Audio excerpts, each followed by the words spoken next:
Welcome back to One Piece Anime Review, episode number 134. Yes, there.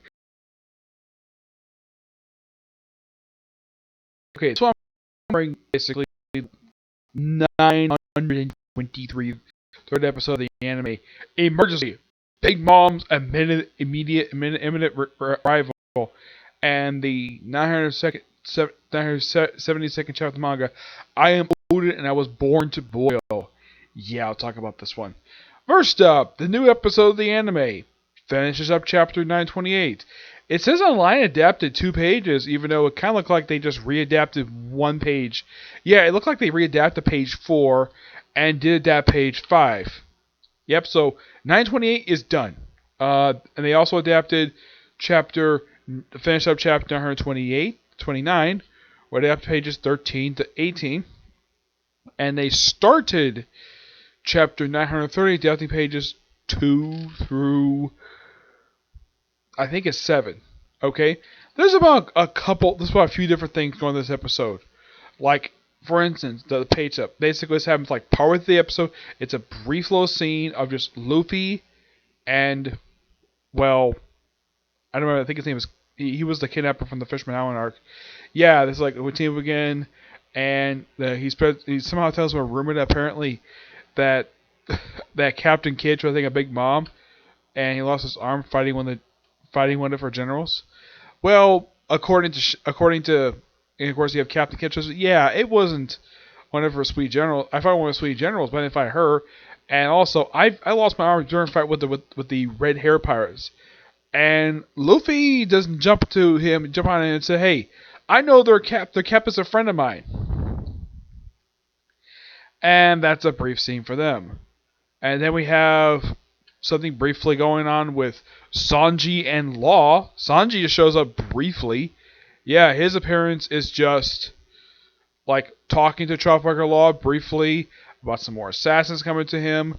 We also have a brief scene with X Drake and Page 1, which is the 2 guys that Trafalgar Law mentioned. Yeah, we get bits and pieces of stuff here and there for characters. We see Brook for the first time in quite a while. I'd say first time about 5 episodes he's been seen. And he's seen briefly in the episode of Cameo, tying into what Robin is doing. We see her entering the banquet hall, which there's a banquet going on. And we see most of it is pretty accurate. It's like this whole banquet scene is like right after the meeting between the Shogun and CP0. And he just basically tries to have food, and they try to see the women, and of course, let's have banquet, a free party for the Fire Festival. And that's when, like, you see Robin, of course, now she's beautiful. And then, of course, you have the top courtesan comes in, and she comes to next to the Shogun, the man who she probably really hates above all the men in Wano.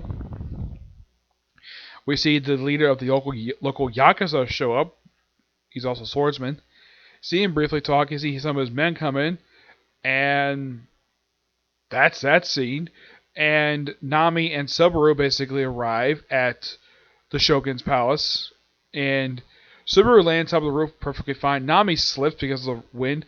Look up, Subaru catches her, and they basically wander off, and that's when it leads into whole thing with Brook. And okay, then what about Zoro? Zoro's scene takes about 5 minutes of screen time. Zoro goes with this guy he met in the previous episode, goes to his village, Ebru Town, and he noticed everybody's acting really weird. Like, everybody's smiling, just so I think they're all really hungry. And apparently they're fine with it. Yeah, in case you're wondering what's the cause of all this, apparently Kaido gave them all smile fruits that made them all smile. Yes. Basically, this whole town has got devil fruit powers. So basically, this whole town lost their ability to swim. If this is going to be done later, probably. It just depends on what they're going to do with it. And Zoro decides just to hang out here for a little while. And then we have the great ending of the episode where Kaido is basically drinking sake again, because a lot of time we've seen this arc, even in the manga, a lot of the time when you see him, he's usually drinking lots and lots of sake. The guy is a drunk. Heck, one time he showed up in the series, wasn't even this arc at all, was when he captured Captain Kidd. He just fell out of the frickin' sky. He basically left Wanda for some reason, and he captured Captain Kidd, who was basically forming alliance base with Hawkins and like one other person to take on the Red Hair Pirates. He wasn't going after Kaido at all. He wasn't no interest in Kaido. He wanted to take on the Red Hair Pirates. And he's informed that Big Mom is coming to Wano. And it's okay. Stop him for Wano. It's like, okay, we have a problem. What's the problem?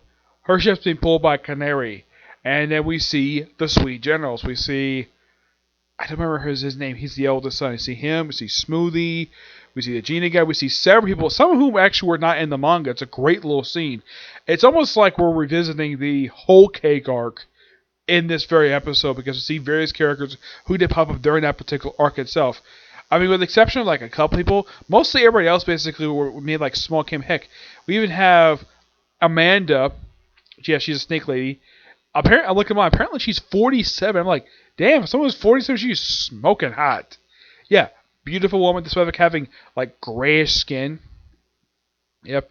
And it's only just Smoothie and the other guy, Naru, I think his name is, who does attacking these pork cannons. And we see the Genie's last time, of course, Smoothie basically takes him out too. And then the episode ends with a close-up on Big Mom. Yeah, Big Mom makes her epic return to the anime for the first time since the previous arc of the series, the Reverie arc, where she appeared for like one scene. Yeah, and that's pretty much it for this episode. It's like this whole episode was like a series of moments.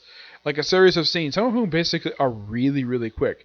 I would say the only scenes that lasted more than just a couple minutes is probably the scene with Zoro. That lasted for about 3 to 4 minutes. I would say that took up a small chunk of the screen time. And I would say the only thing is probably the banquet. That's it. Luffy's scene lasts for about 2 minutes at most. It's really quick. It's a quick little scene. Look out, this is going to be followed up later on. But yeah. But that's the episode itself. It's just basically a series of moments in this episode. Basically, and a lot of characters making small moments. Oh yeah, also, Brooke, when he's seen the episode, he's basically in a well for some reason. He's hiding there. Yeah, first time he's been seen in quite a while. I'd say first time since basically it was revealed that the crew survived the destruction by Kaido. And pretty much, like, he basically leaves his body because he can do this. Yeah, this was established post-time skip. He can do this. And he wanders around, and he goes to a steel door, and he comes across a poneglyph. It's like, oh, wait, what are these dolls? Like, oh, crap, it's a poneglyph. Yep. But that's the episode. Interesting episode. Looking forward to next week to see more Big Mom stuff. Yep. Definitely looking forward to it. Now the newest chapter of the manga, which is I Am Odin. I Was Born to Boil. Yep. But before we get to the chapter, there's this wonderful 2-page spread. By the way, the story doesn't start to page 4. Yeah. Well, we see the Straw Hat crew and what looks like their real-life Japanese live-action counterparts because, well, it was announced there's going to be a live-action TV series, so why not? Yeah. So, Sharp starts off with Subaru basically telling the crowd basically that about what's going with Odin. Orochi basically is evil, like usual. Odin is still boiling inside of the thing while basically having his vessels. Bless you! You're welcome. Having on top of him, and like he's doing this for quite a while, and he was saying boiling. Yeah, I think he said he's been there for like 5 minutes. Yeah, normally people start boiling within a minute. He's been there for like apparently says 10 more minutes, 5 minutes, 1 minute more, 1 second, 3, 2. Yep, it's Mercury, survival execution. He stood the boiling. Odin won. He cleared the mist and the country on his side again. You're enough, Kaido. And of course he takes them out, and all the rest of basically get off, and they go basically home to Kaido's house. Dukari. Don't turn back. Yeah, that leads to a flashback that was shown early on in the arc. Either way, your body's like shoot them all, wipe them out, and they like everybody's already dead. I'll do a kindness by misery. And now the age will be over for good. Don't make the mistake of underestimating our samurai. Lord Odin. Yep, and we see like the Ashra Dojo basically running, like everybody's like running away. Odin pretty much dies right there in the boiling pot, so he gets shot by Kaido. And he says, "I was born to boil." And he dies smiling. And then we cut to Odin's house. We see his beautiful wife and their two kids, Momo and his little sister, who actually is much older now. And,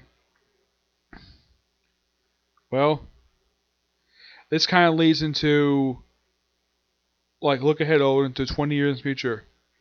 The story hurls to present day. Yeah, pretty much the ending of this particular chapter kind of sets up the flashback that happened toward the end of Act 1 of this arc. That's simply put what this particular ending of this chapter was. So, from looks of it, it looks like, though, that yes, we're kind of done with the Odin flashback stuff.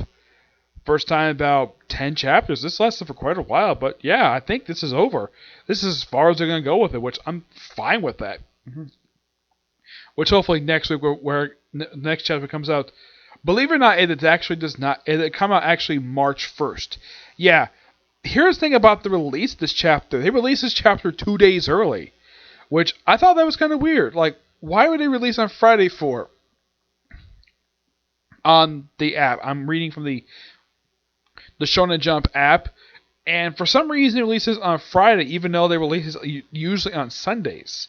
Yeah, it's usually this series, My Hero Academia, Black Clover, and Demon Slayer, the 4 series I review from here, and yet this one's released on Friday, which I thought that was kind of weird. But this is still a really good chapter nonetheless, and from what I can tell, yeah, this particular flashback is definitely over, because since we're going to start the present day, which means we're probably going to go back to present day stuff. We're going to see Luffy again. Hooray! I give this chapter roughly a 9.5 out of 10. Really good. Okay, so that's it for this particular review. My next review is going to be a review of the newest chapter of Demon Slayer. Yep, and after that, soon will be Boruto and maybe another review for Testament of a Sister Devil. Okay, see you next view. Bye.